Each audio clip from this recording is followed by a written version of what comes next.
Okay, Cindy King is the author of Zoonotic 2022, Lesser Birds of Paradise 2022, Easy Street 2021, and she has a chapbook, Ohio Chic, which will be published this year. Her poems have appeared in The Sun, New England Review, The Three Penny Review, Prairie Schooner, Denver Quarterly, Cincinnati Review, and elsewhere. She's received fellowships and scholarships from the Fine Arts Work Center, Tin House Summer Workshop, Swanee Writers Conference, and Colgate University. In 2022, she served as featured festival poet at the Geraldine R. Dodge Poetry Festival. She's originally from Cleveland, Ohio, and she's currently an associate professor of creative writing at Utah Tech University. At Utah Tech University, she's the faculty advisor of Weavers of Words, which is the creative writing club, the faculty editor of the Southern Quill, which is the literary arts journal, and Route 7 Review, which is Utah Tech's digital journal. She has a strong interest in community outreach and service learning, and she and her students have conducted creative writing workshops in St. Georgia and Circle in St. George Academy. I'm in awe of Cindy's contributions to building the poetry community in Utah and beyond. It's something that I'm desperately trying to learn how to do. For my part, I am also in awe by King's careful attention to language. Her words come aloud with the way that she paints sounds, or pairs sounds, creates unexpected metaphors and images, and uses vibrant description in a way that makes me feel like I'm living inside her poems as I read them, like I can hear the characters in them breathing next to me. Please join me in welcoming Cindy King.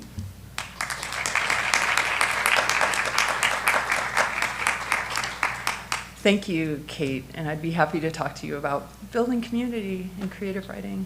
I'd love to thank all of you for being here today on a Good Friday. I know that some probably had some other obligations, perhaps. And I'd like to thank Joey and Rebecca for bringing me here, and just, again, the entire state of Utah for embracing me with open arms. And every time I come to Provo, I'm completely in awe. It's been a few years since I've been here.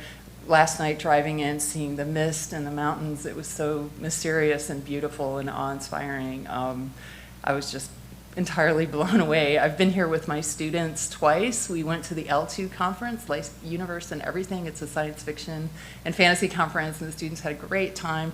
And then I actually brought student interns down here. We were thinking about starting a press at Utah Tech, and we were doing some research, and your print shop was welcoming us with open arms, and it was, again, mind-blowing. I can't believe how big and amazing it is. So thank you again so much for inviting me here. As Joey mentioned, I have some books, not a ton. Unfortunately, SPD, the small press distribution, closed down, and it was impossible for my books to be distributed. So hopefully maybe one of you will take up, the mantle of opening a small press distribution, because it is so important to poets like me, poets everywhere, who are on small presses, to have their books distributed. So I'm going to go ahead and start I'm going to do chronological, I think. I was trying to kind of do like thematically, and I thought, well, maybe try chronologically, and then I'm not juggling 1,000 things. So I'm going to start with not some of the oldest work, published work, but something from Lesser Birds of Paradise that I typically start readings with. And probably most of you aren't old enough, looking at the crowd, to remember Latchkey Kids. Does anyone remember what a Latchkey Kid is? Okay, so I see a couple of the older, in the 70s, that's what they considered, childcare, now maybe child abuse. Essentially, for the younger folks, Latchkey Kids, when we were young and our parents were working and we were at school, our parents would send us home with the key on a little string or a necklace around our necks, and we would let ourselves into the house and, sit in front of the television until they got home. And I hope now that, of course, I think things have changed. Most kids don't spend maybe as much time alone. So, I feel like this poem maybe kind of inspired me, or that experience of being alone quite a bit inspired me to be a writer. And I think for a lot of folks, being alone, it involves creativity, it involves the development of the inner voice. So I'll go ahead and read the poem. It's called Night Shift. I start listening to houseplants, learn their dead languages. A fly lands in my soup, and I eat around it until the bowl is empty. Everyone loses something eventually. My neck carries the weight of my head, buckling with the thoughts that live there. The withered mouth of the philodendron, smiling broadly. In the middle of the night, I replaced the batteries of the TV remote that has been so faithful and patient with me.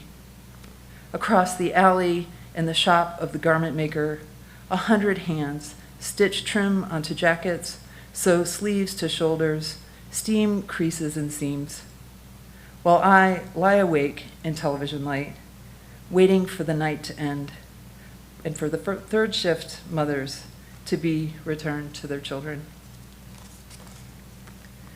And then I'm going to move on to a poem about my mom. She worked as a school cafeteria manager and worked at a hotel as what they call a garde manger. It sounds a little bit, or it looks a little bit like garde manger, which is kind of interesting. It's a person who works with the cold pantry items, salads and such, and peels thousands and thousands of shrimp for buffets and so forth. So this poem is called Mama Garde Manger. Was it for the manager as much as it was for me, for my father, for our acre of mud, for the withered rows of corn stalks blanching in the rain, for the platters and oyster knives, for the threat of their blades, for the poaching, the pickling, for the brine, for her knuckles split and the blood rising from the sting, from her neck bowed as if worshiping the work of the hands, for the back bent and the shoulders, for her body curved, committed to murderous disassembly, for her feet raw and the boots' failings. Was it for the third shift sunlight, beautiful if it weren't so ugly, for eyes and entrails, soft shells, scales, for the peach sangria in the drain? Or was it for the stoop and the styrofoam cooler, hosting its own frozen season? Or for the breath she held, the smoke expelled in delinquent streams, thick, forgetful, distracted by wind, vanishing before it knew where it was going?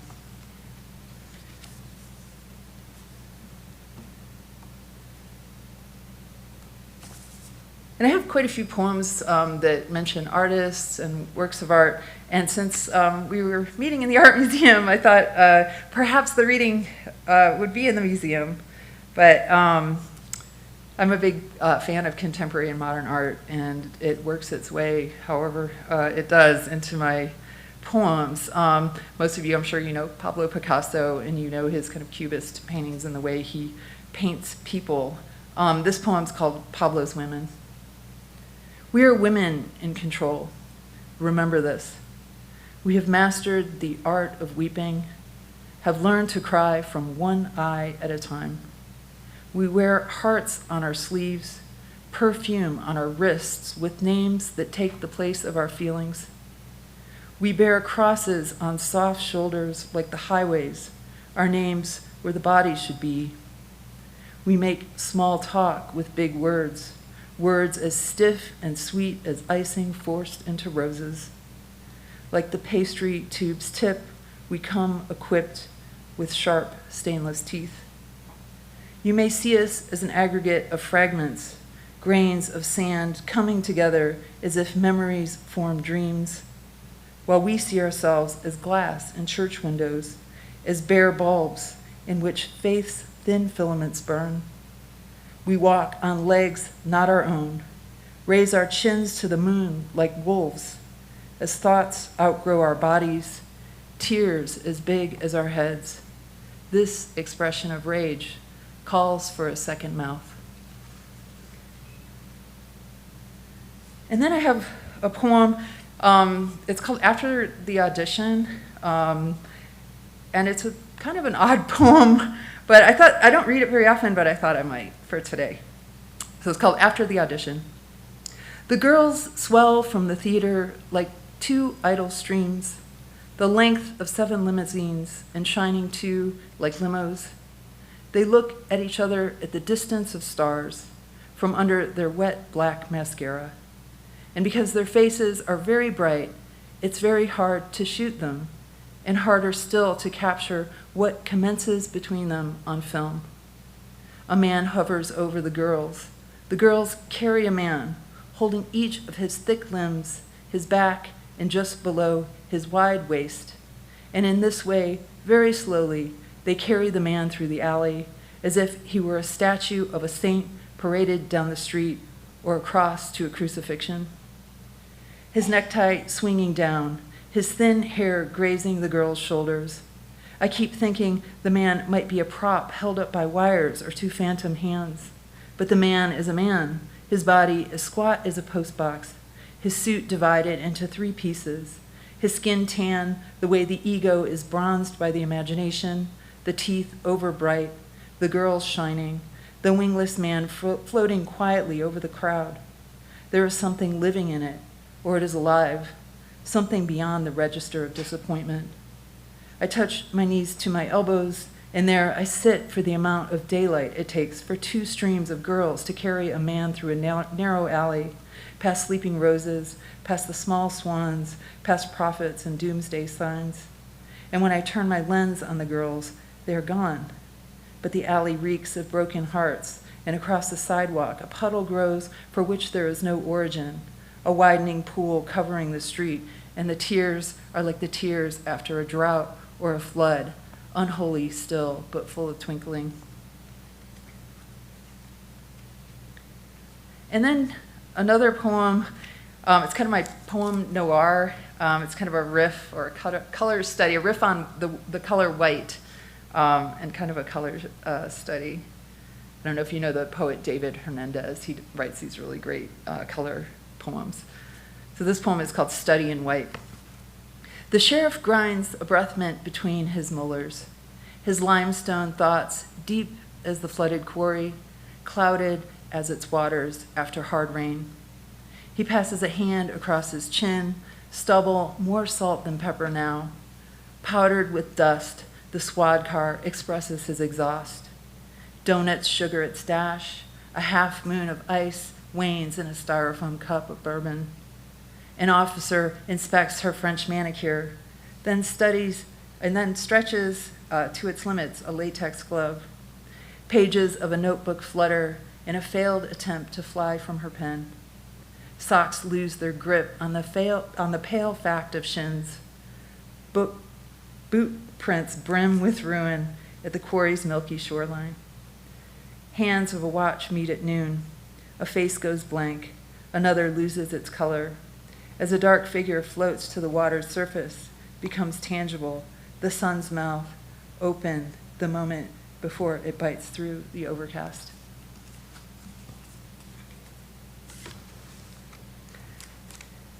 I should probably mention my dad died in 2016, and he was a butcher, and I have quite a few poems about my father being a butcher. As you'll learn in an upcoming poem, I am a vegetarian, so you can figure that, like daddy issues, yes. So this poem is called Corpus. When you finish burning, what's left sends a black thread of smoke through fresh ash, like a hand waving the last of us away. You didn't ask to return. If you did, God never answered, passed your request to some minor deity, some lesser bird of paradise. Nonetheless, you're here, your body in the shape of a milk snake, whale shark, dust devil, something that only looks dangerous. Alive, we knew you as a closed door, the sound of crushed gravel, a truck backing down the drive. For how long did I mistake you for night, a dog's bark, an owl?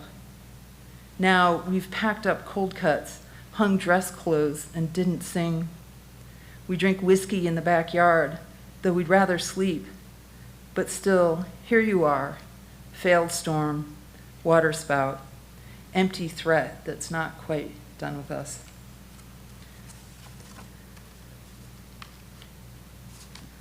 So some of you guys, I hope they don't teach high school literature courses like this anymore, but you might remember like man versus himself, man versus society, man versus man, where they ask you, maybe to write a theme about man versus man in the story and kind of reduce it to just one message. This poem is called Man versus himself. And I've noticed in my poems, a lot of Greek mythology has been creeping in the past and currently. I took my students to Greece last summer. We did a study abroad, and it was creative writing in Greek mythology, so students were writing poems based on Greek myths. So there's some references in this poem and some others to Greek mythology that you might recognize. So man versus himself. The story is being disassembled for you and for me. Any flower of at least 3 petals will be reverse engineered. The tragedy still happens even if you tear out the last page. Even if you step into the lobby, the violence still occurs, even if you look away. Sometimes it happens off stage. Just ask Antigone, Agave, Iphigenia. The plot has been drafted and erased so many times, there's a hole where words are supposed to be. No one's surprised that it was all a dream. In fact, they're angry and tired. The promise of an ending, an optimistic illusion, cryptocurrency, non-fungible token, a skin your digital self can wear. Rain washes the wisteria. Eurydice, don't even think about looking back. The stone has already sealed the entrance. The only way is forward. The rain washing your car yesterday is selling flood insurance today. The best treatment for hubris is to be looked at through the wrong end of binoculars. There's a lesson here, a takeaway. If only the rain would stop. If only we could find a story and a character foolish enough to deliver it. And then I'm happy to announce that I have a forthcoming book. I won the CNR Press Book Prize, and it'll be out in October of 2024, so I thought I'd read some poems from the new collection. Very excited about it. And I guess while we're on the Greek mythology theme, I'll start with this poem called Rayvon. You may be familiar with Euripides' The Bacchae, the tragedy, where the Maenads, these kind of wild Dionysian followers, tear apart Pentheus. This is a poem from the Maenads' point of view, just inspired by the terrifying power of these women. It's called Rayvon. Nothing to do with the Buddy Holly song, but I do love that song. So there you go. Rayvon. All hips, all thigh, entirely, darker now than dirt. We could pin you to earth. Our dance could bury you. Arabesque, plie, tremble before us, whimper while we still have ears. A storm thunders in, chills our breath to cloud, disappears our faces, our heads. We the wine, our bodies giving it shape, our dance. A river upstream, the origin of poison, source of decay. For you, fists sleep in our fingers, kicks lie dormant in our legs. Sad, sorry plie, we danced your bones until the hammer fell, then kept dancing. We the tongueless, the merciless we. A dog snarls with 3 heads, a god hammering earth endlessly, splitting it open. Do you see us oozing from fissures and faults, blood bright, molten, our hips comprise their own nation, thighs a country unto themselves. Republic of you're not welcome, dominion of unbelong. Some of you may be familiar with the poet Dean Young. Do you know Dean Young? He just died recently, and he's a huge inspiration to me. And if you know the poet Mary Ruefle, is also someone I love, and I hope you do. If you don't, read Mary Ruefle. But Mary wrote a poem that's in one of Dean's books, and it's called A Poem by Dean Young by Mary Ruefle. So she wrote a poem of his, but it's by her, and it's in one of his books. And I've taken it a step further, calling my poem A Poem by Dean Young by Mary Ruefle by Cindy King, so commemorating Dean.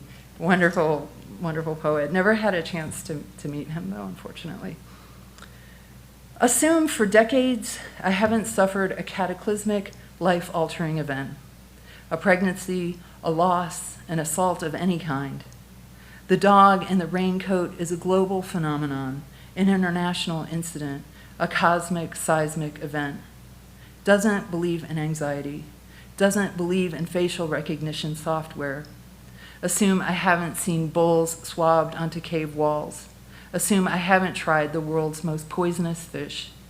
Assume I have crushed, then failed to resuscitate the scorpion in my bathtub. I'm that kind of person. Assume I haven't burned an effigy of René Jean Falconetti. Assume more than once I have sobbed in public places. Of course, I've never painted a Pollock by numbers. Many times have I never painted a Klein by the number, the one corresponding with blue. Never have I left a painting at your doorstep. Never have I poured paint into your mouth. Never have I died. Never, as a consequence, have I lived. I'm sorry. No, I apologize. Someone told me never to apologize for being late, but to thank them instead for waiting. Maybe now the neighboring countries can live in peace and the dead can return as starlings and gather in the evening sky. Short poem, maybe a little bit lighter. I plan to do a lot of these Know Your Place blank edition, but this so far is the only one. Know Your Place disco edition. And I know Murder on the Dance Floor, are you guys familiar? That's kind of made a new gain in popularity, and it really is disco-y. It reminds me of those songs of the 70s and disco. So this is called Know Your Place Disco Edition. I feel really dumb at the nightclub, wearing pink vinyl pants with sensible shoes, compression socks with a red velvet corset, bifocals and a borrowed biker jacket. A bad place to bring a cat.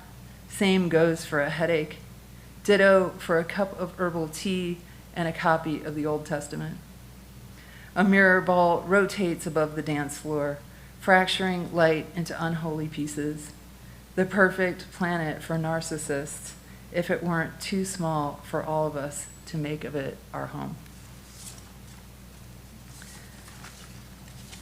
So this poem, I think I mentioned, I'm a vegetarian, probably a lot to do with my childhood and upbringing.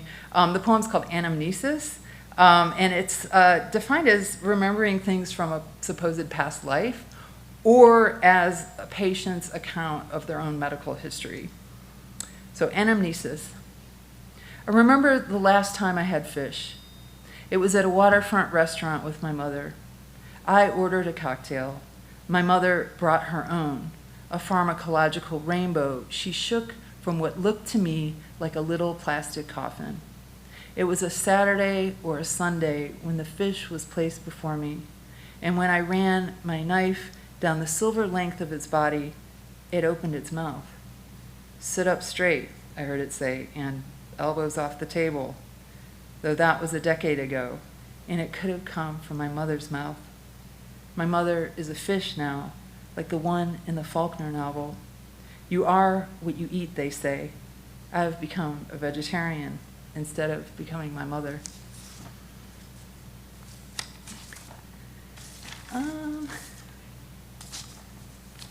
I think most of you probably have been writers, are writers, and you may have had that feeling of writing something. I write at night and I write in bed, and you write something and your heart's beating and you're excited and you're reading it over and it's wonderful and it's great, and then you get up the next day and read it and you're like, not so much. So this is kind of a poem about that, and also, the process of revision and how poems can kind of go where they want to go and take on a life of their own, and I tried to maybe have a little bit of fun with this one. It's called Morning After Poem. It was lifeless. Last night, before the lights were out, it failed to look under the bed. It needed a chainsaw, a butcher knife, or a baseball bat at least. So I stayed between the sheets this morning, and after some surplus sleep, I began to see it in a new light, as something rising from freshly turned earth, a thing clawing my imagination with a sight of pink flamingos in a blizzard under a blacklight, a shotgun fired in an empty train tunnel. I smelled it as well along the nose of an Easter lily, a smoky liqueur on my tongue. Scratching, rubbering, it had taken hold of my pencil, and I surrendered. It freed itself to the elbows and shoulders, to the waist, then knees. I saw it thrash and shake in the dirt like a dancer performing a heart attack for the stage, convincing at least one of us to dial 911. I think I'm going to read, I'm not sure, how are we doing on time? Good? Good. Presumably that clock's okay back there? Okay, I was going to bring my phone up here, but then I was like, no. I'm going to read some brand new poems. And I pretty much try to write every night, but sometimes I don't get that done. But these are a couple of new poems that, one of them, the first, is going to come out in Radar Poetry. I'm really excited about that because I've been trying to publish in this journal for years. It's online. And I just really wanted to publish something because I like the way it looks and I like the kinds of poems they publish. So don't give up. This may have been, if I go back into my Submittable account and see 12 submissions, and finally they said yes, so I'm happy. This poem's called Mother Lode, and it's spoken from the point of view of a mother. Whether or not it's my mother, I don't know. Don't want to identify it, but spoken from the point of view of a mother. Mother Lode. Everyone down here gets to feeling lonely. It's not just widows and rock stars, astronauts on mock missions to Mars. Some want to forget the weight of the human head. For me, it's a long time to go without one, eyes closed, resting in my lap. Here we drop portraits with protractors, although there are no tender angles, no soft geometry, even this far down. What feels like a blow to your chest may be peonies. Wait another decade just to be sure. When clouds settle on the dawn, wearing dawn's pink pajamas, you may believe you'll never need people again. From now on, you won't care what you look like, but only because you won't really see yourself, the self that's vanishing, the one replaced with a motherboard. You've been told that beauty is on the inside, and take that to mean to see it, you must cut yourself open. That's right, your father was a werewolf before he died. It's hard to say if I'm a monster. I don't know why I didn't love him. Occasionally, a piano falls from the sky, but there's no one up there, no one there to have let it go. And then another new poem. It's called Topographical Approximations, and this also has reference to painters. Got Mark Rothko in here. And I'm an awful painter, and this is how the poem begins, but I do it anyway. Topographical Approximations. I am an awful painter. Still, I like to paint. When we argue in the afternoon, your hair wet from a downpour, the evening still thunders. Abstract expressionism may be the worst style to express disappointment. Now I'm alone in the garage, pushed by a lack of ambition, paint red, long dried on my sweatshirt, maybe fire, maybe blood. Sometimes a feeling is hard to paint. Sometimes it's like the desert before people, the divorce of sand from stone. A brushstroke can be a palm print on a freshly iced cake and the haze of sunlight after rain. When was the last time I actually saw rain? Your response to a sneeze, would you please be quiet? I'm tired of silence. I would release your seatbelt if we were ever to ride in a speeding car. Yes, I think I know beauty. It persists, is doing just fine. It throbs and aches like a Rothko painting, making it tough to go on. And that one's coming out in 9th letter, so I'm happy about that too. Someone liked it. Let's see. You probably know the poet Louise Glück, who also recently died. This is a poem that is just a fantastic, incredibly prolific poet and completely worthy of the Nobel Prize. But this is a poem, probably not a worthy tribute, but best I could do for Louise. It's called Moving Forward. Blinds lowered, dark sealed in, streetlight, moonlight, time unmoving, because night held multiple dimensions.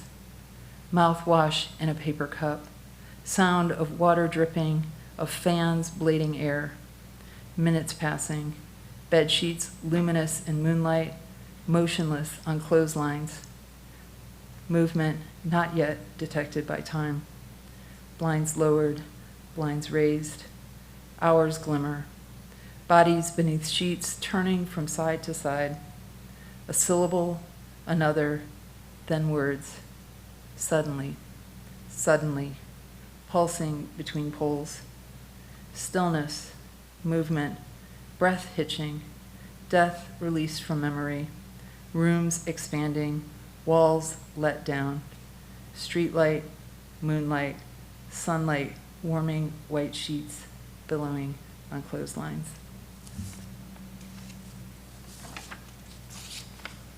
These 3 poems are extremely new. You could probably, if you could see it, there are still some markings. I write everything by hand and then type it up in the computer and print it out and then write more. And yeah, so that's my process. I think there's something less committal about using pencil, and it's very erasable. And so these are super new poems. This poem is called The Missing. I live in southern Utah in St. George, and as you know, I'm not from the state of Utah, and I'm from Cleveland, which is, not a very dramatic geographically state. And it's difficult for me to find the language to write about the region. You probably heard scorpions. I actually have had those little tiny coral scorpions in my house, and learning kind of the flora and fauna. But the desert is creeping into my poems, and cacti and coyotes and things. I always tell people I don't know a butte from my butt. I just don't have the language. I'm like, big mountain. I don't know the names of these things. So I'm lived here about 8 years, so I'm getting it. It's entering, it's creeping in. This poem's called The Missing.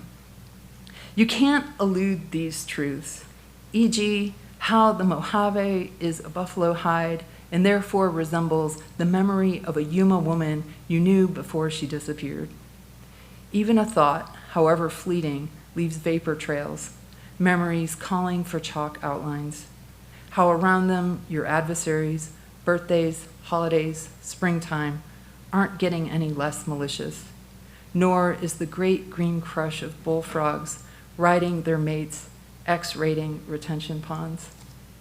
How the pasture cattle chew all day in the valley as if their jaws were solar-powered, and the bluffs red like dried blood deceive us, radiating warmth long before the sun's gone down and can't take it back, can't bear witness. This is how the wallpaper peels away from the kitchen, like a woman who fears her husband, and how a husband is so lonely he orders takeout from the town's only cafe just to hear someone call his name.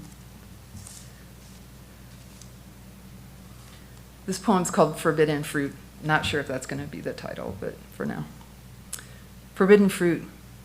How strange it would be if you could go back to when the first person ate something as treacherous looking as a tomato, to have done it on a dare or perhaps lost wager, or most likely still, simply out of hunger. It would be like tracing a serpent's tail to its source, which could potentially prove to be fatal. Mouths seem to have no origin. They just appear on a face, occasionally splitting it open, offering a glimpse of what's inside the head, soft, wet, impossible, not unlike the inside of a tomato. Flesh, juice, stain, as scandalous as you please. At what point did someone invent the BLT, or some other tomato dish made famous by a brutally conquered civilization, or by a grandmother long deceased who was remembered only for her coral pink lipstick and not for the mouth nor her words that punched their way through it? A woman whose body served as a means of amplification around the neighborhood, where gossip groaned like bed springs and housecoats of dirt and cabbage roses worn too short, too tight, too thin. And all the while, this woman believed she could love when and how and whoever she wanted. No dare, no wager, simply out of abundance of hunger.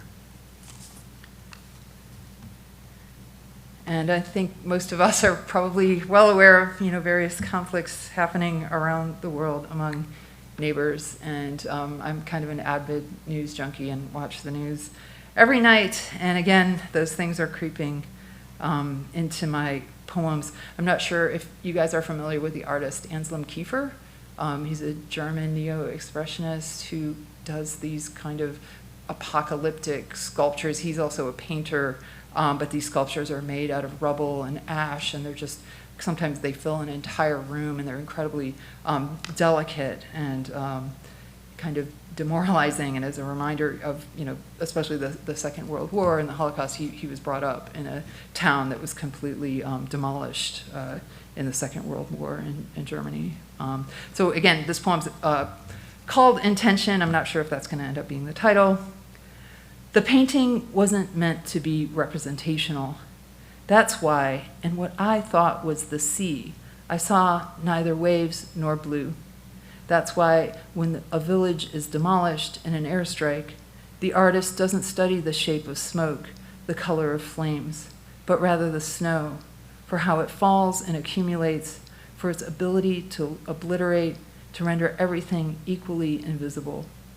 Metanoia is a change in one's vision of the world and self, and, according to some, the result of a spiritual awakening. In my change, I find a coin with its image worn down, the head of a leader, his features completely erased. There is no change in the brutal war between neighbors. There are, however, people, and piles of rubble, and heaps of ash. And I think one more? Okay. I've got one more. Most of you, I kind of wrote this because most people I meet here have never been to Cleveland, Ohio. There's not a lot of reason to go to Cleveland. It is a really great place if you visit. We have the lake. It's cleaner than it was in the 70s. Our river is no longer on fire. Our main export is not depression, as the joke goes. Are there any baseball fans? You might know the Cleveland Guardians. They changed their name from the Indians. The Guardians are those Art Deco sculptures on the Hope Memorial Bridge, so they took the name. And it was really easy. They didn't have to change the entire name. The IANS, is still the same as it was when they were the Cleveland Indians. So this poem is called No Context. I also take a red-eye flight when I go home, and I get back. I take the train to my brother's house in Cleveland Heights, and it's dark, and there's a lot of dodgy folks hanging around, but you'll see. This poem's called No Context. At 5 a.m., under the red line platform in Ambler Heights, you can't see the river, sunrise breaking across the water, sunshine warming the sandstone of the Hope Memorial Bridge. Unseen from here are its sandstone carvings, those Art Deco guardians of promise, progress, and industry. There is a man on the street who looks as if his will has been ransomed, a deposed king in demolition boots, his coat resembling a mastodon hide. Ice Age, king dethroned, yet another mammal on the verge of extinction. Here at 5 a.m., under the platform of the red line, it feels as if nothing is possible.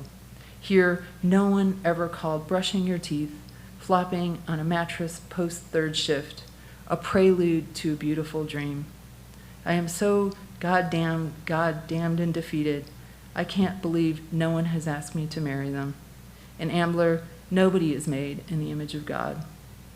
Good morning, people of the platform, lost on your way to or from work in clouds of your own making, pot smoke, frozen breath, your own private microclimate. Good morning, beatboxers, and to everyone, sellers of loose cigarettes, of aluminum and copper wire, and to those leaning on windows, still asleep, and those propped up in the bus shelter. False friends, my high school teacher called them, vague and wave, gift and poison, pawn and pain. Two words, imposters, one posing as another. False friends, true enemies, all the same. Close and close, tear and tear, wound and wound. These they call heteronyms, impossible to say without context, like how it's cold and dark at 5 a.m. and hard to say why I'm standing here in the absence of context, living my life without reference. I recently learned about contronyms, words like dust, fix, apology. Dust can mean to both add and remove particles. Clouds dust the street with snow. Wind dusts the snow away. Murder in the first degree is the worst, but is the mildest when used to describe a burn. The Hope Memorial Bridge does not, as the name implies, memorialize the loss of hope, that naive and childish longing, nor was it named to instill it. Hope refers to the father of the famous entertainer, a man lesser known for his stonemasonry. When I say I'm finished, how I wish I meant that I'd completed or accomplished something, but when I say it now, I'm finished, it means I'm completely done for. Thanks.